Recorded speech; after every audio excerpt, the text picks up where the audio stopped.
Uniform civil code के नाम पर ऐसे लोगों को भड़काने का काम हो रहा है।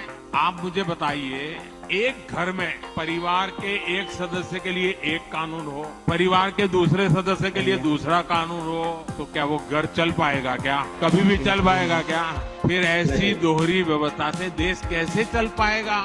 क्या इस्लाम में टिड्डी खाना जायज़ है या नहीं है? जायज़ है। ये जो आजकल टिड्डियाँ आई हुई हैं, रसूलुल्लाह सल्लल्लाहु अलैहि वसल्लम की सही हदीस है, हमारे लिए दो मुर्दार हलाल हैं, मछली और टिड्डी। और ये टिड्डी वही टिड्डी है जो खेतों को चट करके जाती है। तो इससे पहले कि ये खेत चट करे, आप इसे चट करके खा लें। अब ये जो यूसी ड्रेस का है, मतलब पूरा ड्रेस एक ही जैसा ड्रेस पहनेंगे। जब आएगा तो अगर मान लीजिए धोती कुर्ता हमको भी थोपा जाएगा, धोती कुर्ता हम पहनेंगे।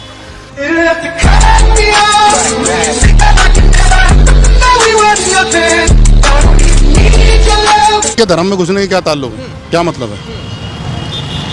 किसी का भी मजहब है। हिंदू धर्म कहता है एक शादी करो, कोई दिक्कत नहीं, करो। मुस्लिम धर्म कहता है चार करो, तो करने दो। किसी को क्या आपत्ति है? यही तो भेदभाव है, इसको ही तो खत्म करें। इस चीज को भेदभाव क्यों माना जा रहा है? जय हिंद दोस्तों। तो दिक्कत यही है कि यूनिफॉर्म सिविल कोड के बारे में पता ही नहीं है। जैसे कि हमारे देश के मुस्लिम हैं, उनको जैसा बताया जाता है वो वैसे ही बोल देते हैं। जैसे कि आप लोगों ने सुना होगा कि पाकिस्तानी मौलवी था, वो बोल रहा है कि टिड्डी खाओ। जो भारत के मुस्लिम है, यूं उनका मानना है कि यूनिफॉर्म का मतलब धोती कुर्ता है। कोई यूनिफॉर्म दे दे, सबको पहननी है। जब बोला जाता है कि देश में एक ही कानून हो, तो बोल देते हैं कि हाँ ठीक है, एक ही कानून होना चाहिए। लेकिन जब बोल देते हैं कि मुस्लिम 4 शादियां करते हैं, वो खत्म होगी, एक कानून के तहत हिंदू की तरह एक ही शादी होगी, तब उनको लग जाती है मिर्ची। तो भारत की जो मुस्लिम है, उनकी क्या सोच है इसके बारे में? और जो हमारी बहन नाजिया इलाही खान है, जो मौलवी मौलाना का टोपी उतारते रहती है, वो पाकिस्तान रिपोर्टर को सच्चाई बताई। तो वीडियो को पूरा देखो। तो वीडियो शुरू करते हैं। मुझे बताओ कि हिंदू के संस्कार, हिंदू की सभ्यता, हिंदू के जो संस्कृति है, बीवी महारानी की तरह रहती है। बिल्कुल। और हमें क्या दिया जाता है? हलाला के नाम पे प्रोस्टिट्यूशन कराया जाता है। हमारे मुंह पे क्या चिपकाया जाता है? तलाक के नाम पर बेइज्जती और बेहुरमती चिपकाई जाती है। हमें क्या सहना पड़ता है कि एक बिस्तर पर 4 औरतें सोएंगी और एक मर्द को खुश करेंगी। हमें क्या सहना पड़ता है? बच्चा पैदा करने की मशीन बनाया जाता है। हमें क्या सहना पड़ता है? हम वोकल नहीं हो सकते, हम अपने करियर को लेकर फोकस नहीं हो सकते, हम एक्सप्लोर नहीं कर सकते। हमें कुरान इकरा के बारे में कहता है, पर हम अपने हिसाब से पढ़ नहीं सकते, हम अपने हिसाब से पहन नहीं सकते, हम अपनी पसंद से शादी नहीं कर सकते। कुरान कहता है कि लड़कियों की परमिशन बहुत जरूरी है शादी के निकाह से पहले। अगर लड़की कोई विदाउट एनी रीजन भी अगर कह देती है कि मुझे नहीं करना है, तो वो निकाह नहीं कर सकती। बिल्कुल ऐसे ही कुरान में प्रॉफिट मोहम्मद के कई सारे जिक्र है, कुरान के कई चैप्टर्स में कई सारे जिक्र है। तो अब आप मुझे बताओ कि हिंदू की सभ्यता और संस्कार को हम अच्छा समझे, या इन लोगों को हम अच्छा समझे जो जहां चाहते हैं वहां शरिया लॉ को मोड़ और चमोड़ देते हैं, ट्विस्ट एंड टर्न कर देते हैं और कूद जाते हैं संविधान पर, और जहां जहां पर फ्लेक्सिबिलिटी मिलती है वहां पर चले आते हैं शरिया लॉ पे, और उस वक्त संविधान को भूल जाते हैं। इससे ना हिंदुओं को प्रॉब्लम है, ना सिखों को प्रॉब्लम है, ना ईसाइयों को प्रॉब्लम है, किसी भी रिलीजन के लोगों को प्रॉब्लम नहीं है। अगर प्रॉब्लम है तो सिर्फ और सिर्फ मुसलमान को प्रॉब्लम है। ये बड़ी अच्छी बात कही आप। तो इंशाल्लाह अब आते हैं कि आप मुसलमान जो है वो 4 शादियां करते हैं हिंदुस्तान में, पर अब आप आ जाइए कि ये शरिया लॉ पे वो करते हैं कि भाई हमको हमारा शरिया कहता है कि हम 4 शादी कर लो, ठीक है। पर वही शरिया कहता है कि अगर कोई मुसलमान मर्द रेप करता है तो उसको नापुंसक बना दिया जाए, उसको सख्त से सख्त सजा दी जाए, उसके ऑर्नामेंट्स काट दिए जाए। तब ये नजरें छुपा लेते हैं, मतलब अब यहाँ पर शरिया नहीं मानना है।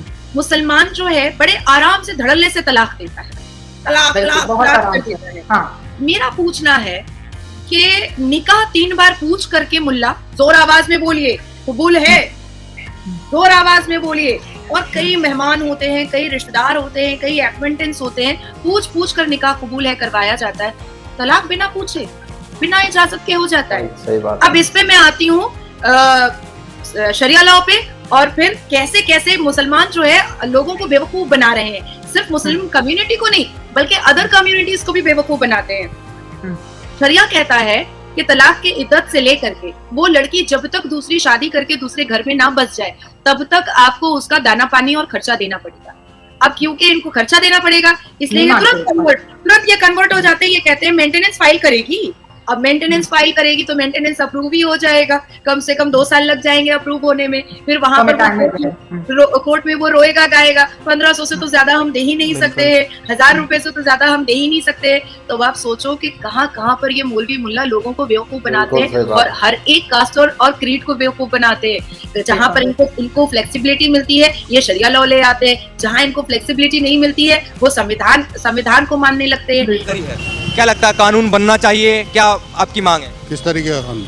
सबके लिए एक समान कानून हो, किसी को जाति धर्म के आधार पर कोई भेदभाव ना हो। बिल्कुल अच्छी बात है, होना चाहिए। जो कानून हिंदू फॉलो करे वो मुस्लिम भी फॉलो करे, वो सिख भी, वो ईसाई। बिल्कुल बिल्कुल होना चाहिए। कह रहे जब ये कानून आ जाएगा तो शादी वाला जो है कि मुसलमान 4 शादी करते हैं, हिंदू 1 शादी करते हैं, अब सब एक ही शादी करेंगे। नहीं ऐसा तो कुछ मामला नहीं है। ऐसा कुछ नहीं है। किसी के धर्म में घुसने का क्या ताल्लुक है, क्या मतलब है? किसी का भी मजहब है। हिंदू धर्म कहता है 1 शादी करो, कोई दिक्कत नहीं, करो। मुस्लिम धर्म कहता है 4 करो, तो करने दो, किसी को क्या आपत्ति है? यही तो भेदभाव है, इसको ही तो खत्म करें। इस चीज को भेदभाव क्यों माना जा रहा है? नहीं, इस चीज को भेदभाव क्यों माना जा रहा है, मैं तो ये पूछना चाह रहा हूँ बस।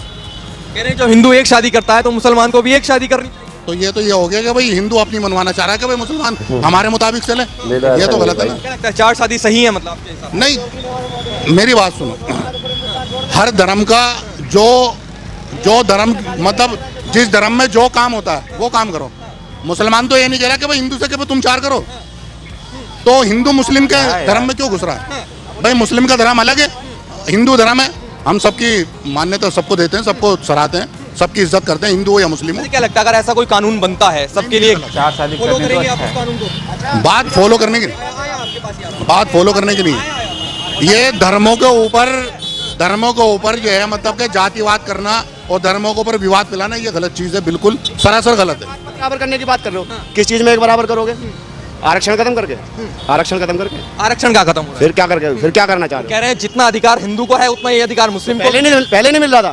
कह रहे हैं मुस्लिम महिलाओं को उतना अधिकार नहीं है, जैसे कि हिंदुओं में 1 शादी है, मुसलमानों महिलाओं को तो सुनो, मुस्लिम महिलाओं का, हिंदुओं में बेटियों को उसका हिस्सा दिया जाता है, पति का अधिकार मिलता है? नहीं मिलता। मिलता है। दिखा दो मेरे को, आपको कानून दिखा दो तो फिर आप। ये सिर्फ मुसलमान ने ही तो शुरुआत करी है, ये मुसलमान ने शुरुआत करी है बेटी को हक देने का। नहीं भाई ऐसा नहीं है। उठा के देख लो, कोई कानून बन जाए कि सबको समान अधिकार हो। भाई साहब ऐसा कोई, वही तो कह रहे हैं कि जो मुसलमान को अधिकार मिले हैं वो हिंदू का कानून। ये हिंदू राष्ट्र के नाम पे पब्लिक को सिर्फ वोट खींचना चाह रहे हैं कि पब्लिक का वोट हमारे पास आ जाए। संविधान मानेंगे, शरीयत इसमें सीट जाती हुई दिखाई दे रही है।